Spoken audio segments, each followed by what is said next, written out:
Big boss Kannada season 12ರಲ್ಲಿ ಕಾವ್ಯ ಶೈವ ಮತ್ತು ಗಿಲ್ಲಿ ನಡುವಿನ ಬಾಂಧವ್ಯ ಹದಗೆಟ್ಟಿದೆ. Risha Gowda wild card entry ನಂತರ ಗಿಲ್ಲಿ ಕಾವ್ಯ ಅವರಿಂದ ದೂರವಾಗಿದ್ದಾರೆ. ಇದು ಬಿಗ್ ಬಾಸ್ ಮನೆಯಲ್ಲಿ ಹೊಸ ಚರ್ಚೆಗೆ ಕಾರಣವಾಗಿದೆ.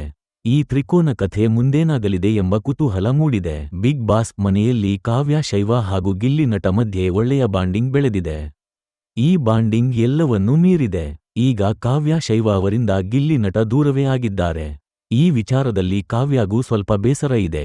ಆದರೆ ಅವರು ಅದನ್ನು ತೋರಿಸಿಕೊಳ್ಳದೆ ಆಟ ಮುಂದುವರಿಸಿದ್ದಾರೆ. ಮುಂದೇನಾಗುತ್ತದೆ ಎಂಬ ಕುತೂಹಲ ಮೂಡಿದೆ. ಬಿಗ್ ಬಾಸ್ ಕನ್ನಡ ಸೀಸನ್ 12ರಲ್ಲಿ ಕಾವ್ಯ ಶೈವ ಹಾಗೂ ಗಿಲ್ಲಿ ಜಂಟಿ ಆದರು. ಇವರ ನಡುವೆ ಇರೋ ಕೆಮಿಸ್ಟ್ರಿ ಅಭಿಮಾನಿಗಳಿಗೆ ಸಾಕಷ್ಟು ಇಷ್ಟ ಆಗಿದೆ.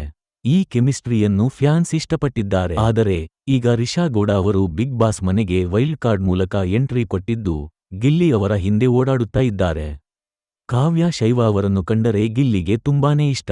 ಇಬ್ಬರ ಮಧ್ಯೆ ಒಳ್ಳೆಯ ಗೆಳೆತನ ಇದೆ. ಆದರೆ ಕಾವ್ಯ ಆಗಾಗ ಗಿಲ್ಲಿಯನ್ನು ಸಹೋದರ ಎಂದು ಕರೆಯುವ ಪ್ರಯತ್ನ ಮಾಡಿದ್ದೂ ಇದೆ. ಇದು ಗಿಲ್ಲಿಗೆ ಇಷ್ಟ ಆಗುತ್ತಿಲ್ಲ. ಈ ಕಾರಣಕ್ಕೆ ಕಾವ್ಯಾನ ರೇಗಿಸಬೇಕು ಎಂದು ಗಿಲ್ಲಿ ನಿರ್ಧರಿಸಿಯಾಗಿದೆ. ಹೀಗಾಗಿ ರಿಷಾ ಗೌಡ ಹಿಂದೆ ಸುತ್ತಾಡುತ್ತಿದ್ದಾರೆ. ರಿಷಾ ಹಿಂದೆ ಗಿಲ್ಲಿ ಸುತ್ತಾಡುತ್ತಿರುವುದನ್ನು ನೋಡಿದ ಕಾವ್ಯ ಅವರು ಬೇಸರ ಮಾಡಿಕೊಂಡರು. ಈ ಕಾರಣಕ್ಕೆ ಗಿಲ್ಲಿಗೆ ಕಾವ್ಯ ಅವರು ರಾಖಿ ಕೂಡ ಕಟ್ಟಿದರು. ಈ ರಾಖಿನ ಕಿತ್ತೆಸೆದರು ರಕ್ಷಿತಾ. ಆ ಬಳಿಕ ಗಿಲ್ಲಿ ಅವರು ರಿಷಾಗೆ ಬಿಸಿ ನೀರು ಕುಡಿಸಿದರು. ಈ ವಿಡಿಯೋಗಳು ವೈರಲ್ ಆಗುತ್ತಿವೆ. ಕಾವ್ಯಾಗೆ ಉರಿಸಬೇಕು ಎಂಬ ಕಾರಣಕ್ಕೆ ಗಿಲ್ಲಿ ಅವರು ಈ ರೀತಿ ಮಾಡುತ್ತಿದ್ದಾರೆ ಎಂಬುದು ಸ್ಪಷ್ಟವಾಗಿದೆ. ಜಾನ್ವಿ ಹಾಗೂ ಅಶ್ವಿನಿ ಗೌಡ ಕೂಡ ಇದೇ ವಿಚಾರವನ್ನು ಚರ್ಚೆ ಮಾಡಿದ್ದಾರೆ.